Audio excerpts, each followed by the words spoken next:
Tonight on Cronkite News, we talk to travelers at Phoenix Sky Harbor Airport about the drop in mask mandates on planes.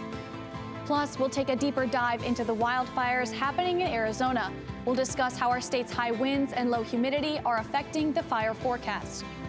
Later on Break It Down, the lack of diversity in the state's court system and how to close the gap. Cronkite News starts now.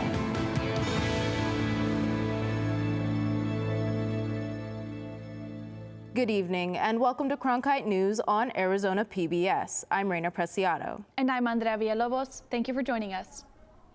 Travelers will no longer be required to wear masks on public transportation. Cronkite News reporter Raven Payne is at Sky Harbor Airport with the reaction. The decision by the federal court was a surprise for many people when it ruled against the Biden administration's mask mandate for airplanes, trains, and other public transportation. The general feeling around Sky Harbor today was one of relief. There are so many signs up in Sky Harbor Airport, but none telling passengers to wear masks. Since early in the pandemic, passengers on public transportation have been required to wear masks. But in the last 24 hours, it's masks off. It just feels better in the airport because you get to see people's faces, their true identities. Everybody's hiding up under masks and you don't see them smiling. So when you say good morning to someone and they smile, it kind of helps your day. Some airlines are still requiring masks on board based on local ordinances and international travel, despite the mandate being lifted. Although some passengers are still worried about COVID-19, they're glad that they can now exercise their own choices in wearing masks. I'm wearing mine still, but that's a personal preference, trying to be as careful as I can. I'll look forward to having the opportunity to take it off when I feel like it, especially aboard the airplane. One airport volunteer estimates about a third of people were not aware of the mask mandate lifting, like traveler Anthony Garcia, who says he likes being able to breathe again. With the mask, it can be hard for me to breathe. Plus, I have nose rings and stuff, so just all difficult all types of ways. But I like it. For now, it's one less thing travelers will have to think about. In official statements from both Sky Harbor and Mesa Gateway airports, they say masks will still be recommended in the terminals, but no longer required. In Phoenix, Raven Payne, Cronkite News. Speaking of mask mandates while traveling, Uber and Lyft have become the first rideshare companies to drop their mask requirements. The new policy applies to both rideshare drivers and riders. Mask wearing is now optional for everyone traveling in the car. Uber also announced that it will no longer require passengers to ride in the back seat, yet the company encourages riders to only sit in the front if they're traveling with a large group. Lyft still requires passengers to travel in the back seat. Moderna says its first combination COVID-19 booster shot candidate is showing promise. According to a press release, this new vaccine is made of the current vaccine with updates that are based on the beta variant. The company says the vaccine created greater antibody responses against Omicron and other versions of the virus when compared to the original booster shot. A study from Moderna scientists says the new vaccine's effectiveness is similar to the current vaccine available now, but the findings have yet to be peer-reviewed.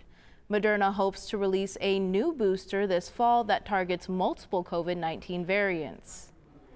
Meanwhile, in Ukraine, the western city of Lviv is experiencing some of its first casualties from the ongoing conflict.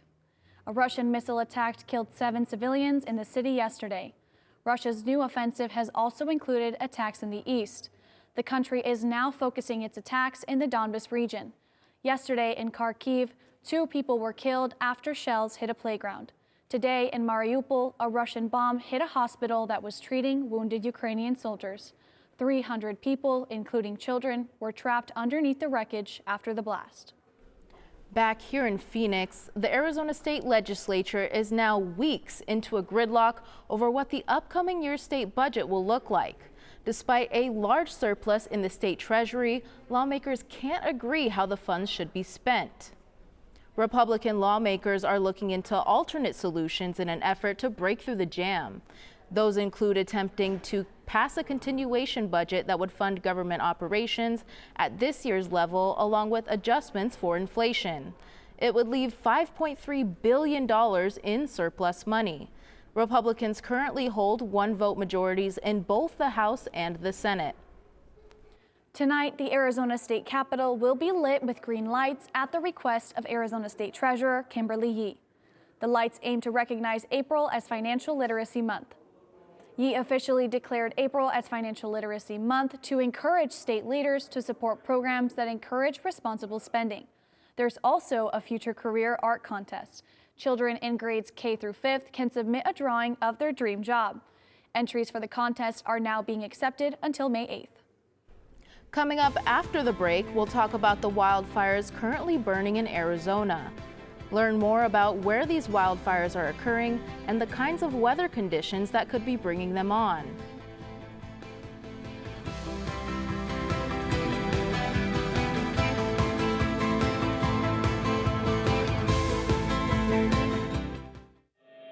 Cronkite News is more than your local news station. Through our innovative ideas, we create new ways to connect with our viewers and have their stories be heard. Our cutting-edge technology allows us to take a deeper dive into seeking the truth and delivering new perspectives.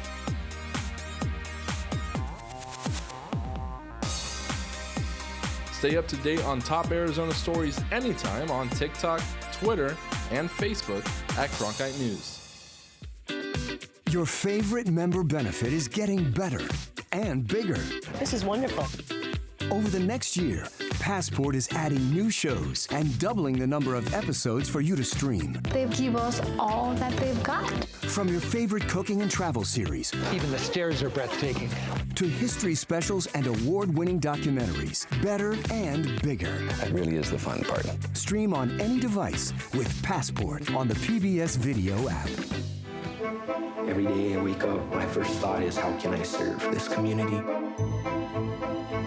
The biggest hurdle was not taking PTSD personally. So would you welcome, please, the amazing. Everybody that watches this, they say that I am the greatest that they've ever seen.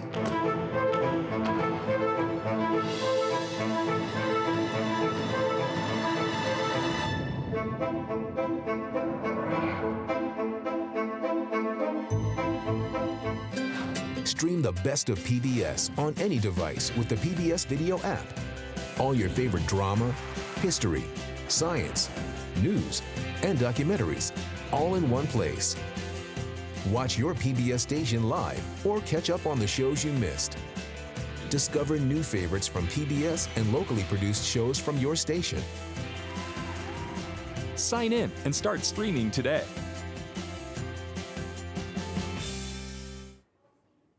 High winds and wildfires are always a dangerous combination, and we've got a little bit of both here today in Arizona. Nick Shesky is here to tell us what this means for fire conditions across the state. The National Weather Service has issued a red flag warning for much of southwest and south central Arizona due to some 35-mile-per-hour winds cascading through the state. Now, we have two very problematic wildfires pop up this week in Arizona. The Crooks wildfire just south of Prescott and the Tunnel wildfire north of Flagstaff. Right now, the Crooks wildfire is the largest of the two at around 600 acres. Fire crews from the Prescott National Forest have been working diligently these past 24 hours on structure protection and burning fuels along certain roads. But as of late this afternoon, the wildfire is 0% contained. And now evacuation orders are in place for both areas within Prescott and the Coconino National Forest. At least 100 homes are threatened along Highway 89, and there's also several road closures, so it's probably best to avoid both these areas as much as possible. To lower the chances of another wildfire popping up, the Coconino National Forest has canceled all of their prescribed burns for today. The Forest Service originally planned to burn over 2,000 acres. Normally, prescribed burns help the area by reducing the amount of hazardous fuels in the landscape and leaving behind nutrient-rich ash for the environment. But with today's high wind, it's too unpredictable. The burns have been postponed indefinitely. So like we were saying, the thing driving all of these wildfires is wind, wind, wind. And as we look to our winds for tomorrow, the wind speeds, they're going to calm down just a little bit. We were talking winds of 35 miles an hour at some points during today. But if you look to the eastern side of our state, cities like Show Low and Holbrook, they'll have 27 and 20 miles per hour. So some wild winds still, but slower than they are today. Perhaps the firefighters fighting these fires will get a little bit of a break. And now looking at tomorrow's temperatures, we're going to have some nicer temperatures, 91 degrees here in Phoenix, 77 up in Sedona. So some cooler temperatures than what we've seen these past couple of days. But before we get to tomorrow, we got to go through tonight. And as we typically will see, as the sun sets, it's going to cool down quite a bit, getting to 83 around 10 p.m. tonight. And now looking at our 8-day forecast, that cooling effect is going to keep on continuing these next days as we approach the weekend. 79 degrees on Friday, below 80. And as we go into the weekend, it's going to heat right back up. And coming out of the weekend, 95, 98, 99, approaching the triple digits. We haven't seen it yet, but maybe we'll see it coming out of next weekend. In the Cronkite News Weather Center, I'm Nick Shesky. I'm Marty Salvo. Coming up after the break, I'll have your Cronkite Sports Report. The Suns are getting ready for Game 2 of the playoffs against the Pelicans tonight. We'll take a look at how they felt about their victory in Game 1.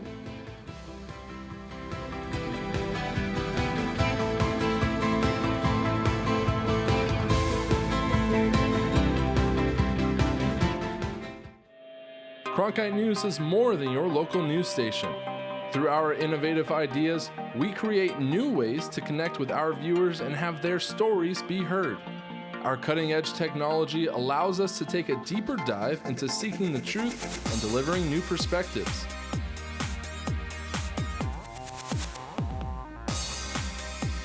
Stay up to date on top Arizona stories anytime on TikTok, Twitter, and Facebook at Cronkite News. Your favorite member benefit is getting better and bigger. This is wonderful. Over the next year, Passport is adding new shows and doubling the number of episodes for you to stream. They give us all that they've got. From your favorite cooking and travel series. Even the stairs are breathtaking. To history specials and award-winning documentaries. Better and bigger. That really is the fun part. Stream on any device with Passport on the PBS Video app. Every day I wake up, my first thought is, how can I serve this community? The biggest hurdle was not taking PTSD personally. So would you welcome, please, the amazing. Everybody that watches this, they say that I am the greatest that they've ever seen.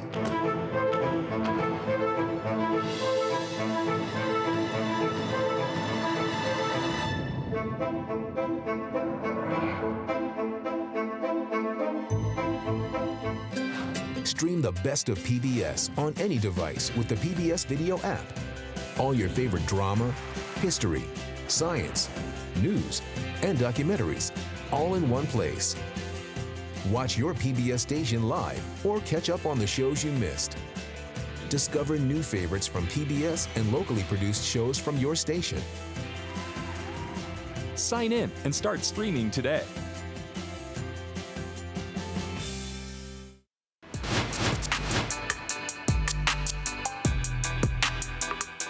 Welcome back to Cronkite News. I'm Marty Salvo, and this is your Cronkite Sports Report. The Suns are getting ready for Game 2 of their first round playoff series against the Pelicans tonight. Tip-off is about 90 minutes away. Cronkite News reporter Emily Bernstein is at Footprint Center with more on how the Suns can make it 2 wins in a row. In front of their home crowd in Game 1, the Suns came out on fire and raced out to a 19-point halftime lead, but the Pelicans pulled within 6 during the second half before Phoenix came away with the series opening victory.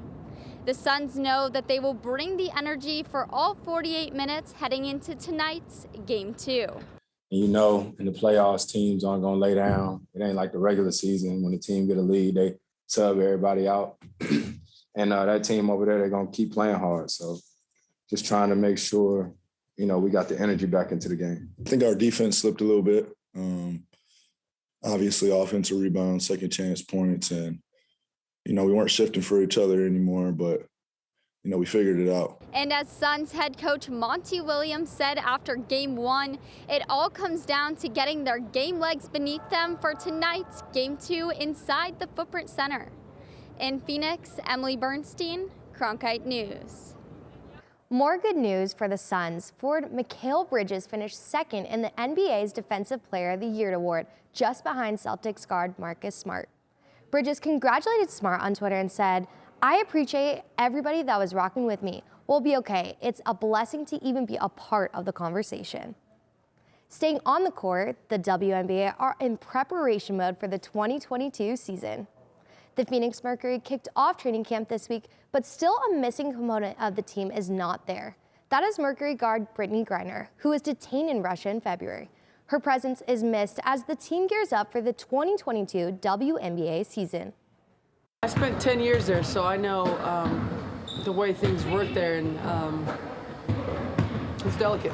It's not just their teammate, not just somebody they know, but also their friend. And so it is something that we think about, and we pray to make sure that she is safe and that she comes home quickly.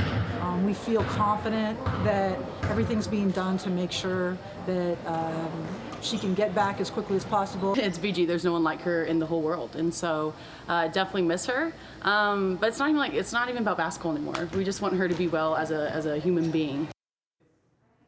The Cardinals opened up voluntary workouts today, and quarterback Kyler Murray was not in attendance, but his teammates are not concerned about his absence at all. No big deal. You know, the guys who come here just gonna work. No big deal at all. We know he's working. So no, it's early, man. Everybody's just getting work right now. It's just strength and conditioning, so it's all good. Because all I need him to be there for is the first game of the season and play good. That's all for today's Cronkite Sports Report. Back to you, Reyna. The future just got a little bit brighter for the New Mexico meadow jumping mouse. An appeals court has moved to continue this species' habitat protections. Today, the U.S. Fish and Wildlife Service declared the New Mexico meadow jumping mouse an endangered species. This means the habitat protections that keep this species of mouse alive aren't going anywhere.